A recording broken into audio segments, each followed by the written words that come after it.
রান্না করব সকালের ব্রেকফাস্ট। আজকে করব পাস্তা। এই পাস্তাটা আমি কিভাবে রান্না করব দেখাবো।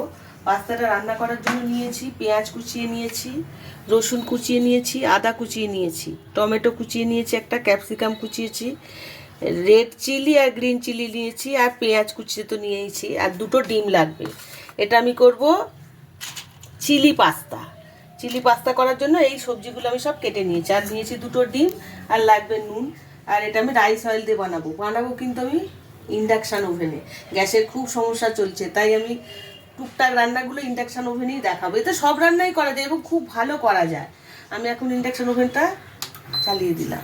আমি এর মধ্যে এখন 1 ঘটি জল দিয়ে দেবো। পাস্তাটা আমি একটু গরম জলে বয়েল করে নেব।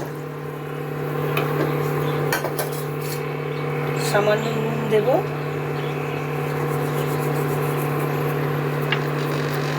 সামান্য একটু রাইস অয়েল দেবো। তাহলে পাস্তাটা না অনেক সময় জড়িয়ে যায়। এই জলটার মধ্যে যদি একটু তেল দিয়ে দিই তাহলে আর জড়াবে না ওটা।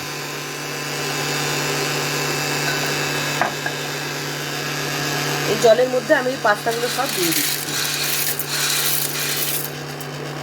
2-3 মিনিট একটু বয়েল করে নেবো। এটা ঢেকে দিই 2 মিনিট। পাস্তাটা সিদ্ধ করে জল ঝাড়া করে নিচ্ছি। দেখুন একদম ঝরঝরে রয়েছে। ওই যে সিদ্ধ করার সময় একটু তেল দিয়েছিলাম হাফ চামচের মতো, দেখুন খুব ঝরঝরে, নাহলে লেগে যায়। এখন আমি কড়াইতে তেল দেব। এটা আমি রাইস অয়েল দিয়েই বানাবো। দিয়ে ডিমগুলো ফাটিয়ে আমি ডিম দুটো ভেজে নেবো আগে।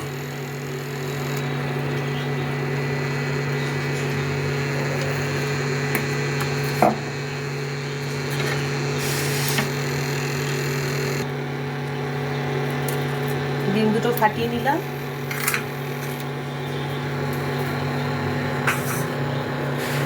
সামান্য একটু নুন দেব।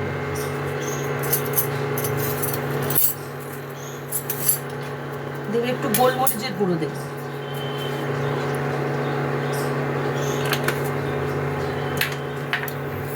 এটা ভালো করে ফুটিয়ে নেব।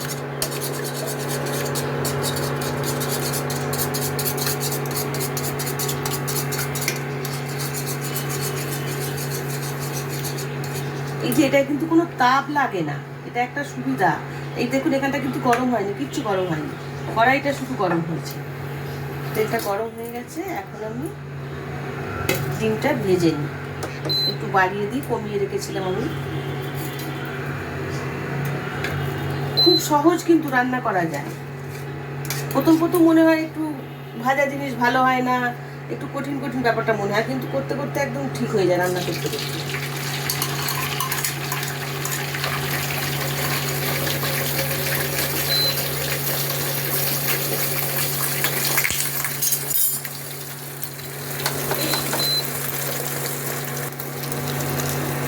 ডিমটা আমি ভেঙে নেব, গুঁড়ো করে নেব ডিমটা।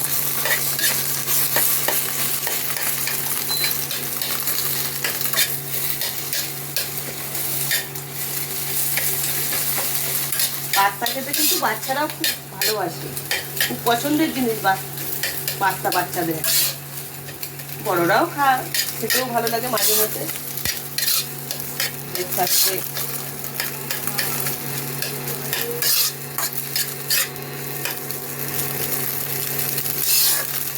শুরু করা হয়ে গেছে। আমি এখন ডিম ভাজাটা তুলে নেব।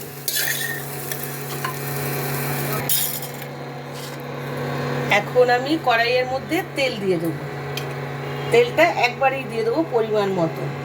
সমস্ত সবজিগুলো ভেজে নেবো আমি। তেলটা গরম হয়ে গেছে। এখন আমি এই পেঁয়াজ কুচানোগুলো একটু ভেজে নেবো হালকা করে।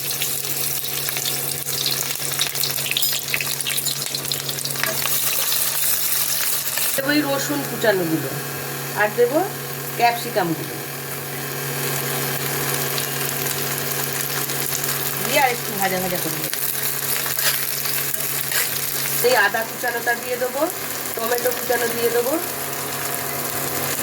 যেহেতু আমি চিলি বলেছি পাস্তা চিলি হবে, তার জন্য আমি কাঁচা লঙ্কা দিয়েছি গ্রিন কালারের আর রেড কালারের। লঙ্কা একটু দিতেই হবে, বেশি ইউজ করে দিয়ে দিলাম। ঝাল ঝালি হবে, যারা যেমন ঝাল খাবে সেই মতো ঝাল দেবে। এগুলো একটু ভালো করে ভাজা ভাজা হয়ে যাবে, তারপরে আমি পাস্তাটা দেবো।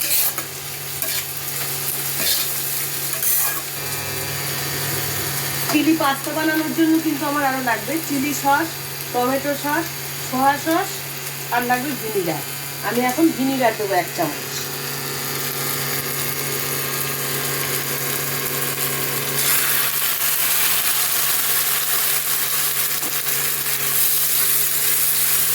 এখন এই পাস্তাগুলো আমি আস্তে আস্তে করে ছেড়ে দেবো, দেখুন ঝরঝরে আসবে।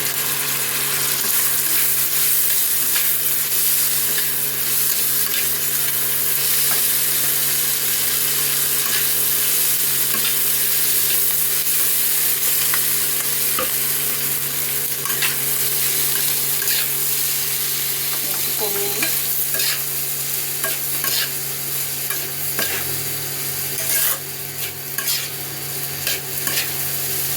এইভাবে পাস্তা বানাবেন, খুব ভালো লাগে খেতে, একটা আলাদা স্বাদ হয়। পাস্তা অনেকভাবে বানানো যায়। এই পাস্তাটা দুধ দিয়েও বানানো যায়, মিষ্টি মিষ্টি দুধ চিনি দিয়ে যেভাবে সিমাই রান্না করে, সুজি রান্না করে, সেভাবেও কিন্তু এই পাস্তা খাওয়া যায়।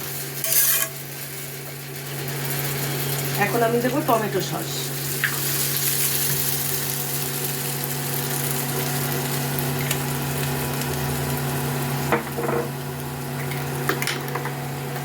দেবো একটু চিলি সস। লঙ্কা অনেকটাই দিয়েছি, বেশি চিলি সস দেবো না।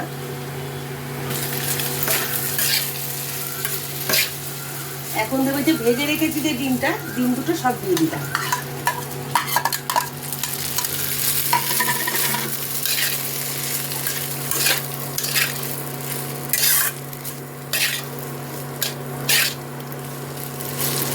এখন দেবো সামান্য নুন দেবো। আমি কিন্তু নুন দিয়ে সিদ্ধ করেছিলাম, নুনটা বুঝে দিতে হবে। এমনি চিলি সস, সোয়া সস, এই টমেটো সস, এগুলোর মধ্যে কিন্তু নুন থাকে, সেই বুঝে নুনটা দিতে হবে। সামান্য নুন দিলাম।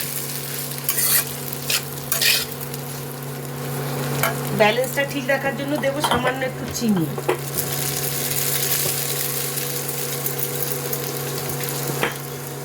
এখন দেবো আমি সোয়া সস।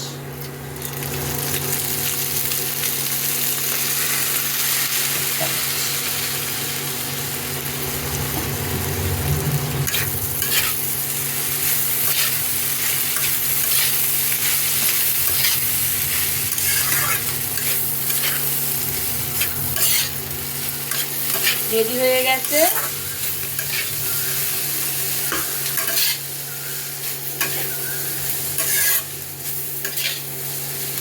এখন ইন্ডাকশনটা অফ করে দিলাম, আমি এটা আবার নামিয়ে নেব।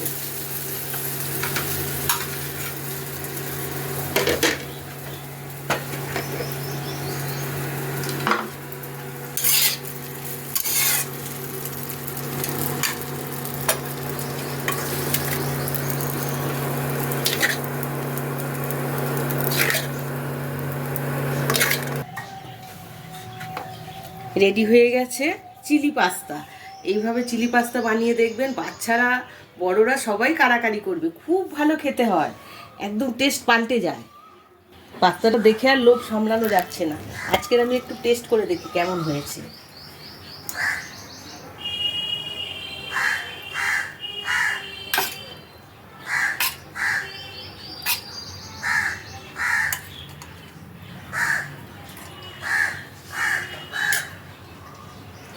মানে নিজের রান্না বলে ভালো বলতে নেই, কিন্তু সত্যি সুন্দর হয়েছে। বাড়িতে ট্রাই করে খেয়ে আমাকে জানাবেন কেমন হয়েছে এটা।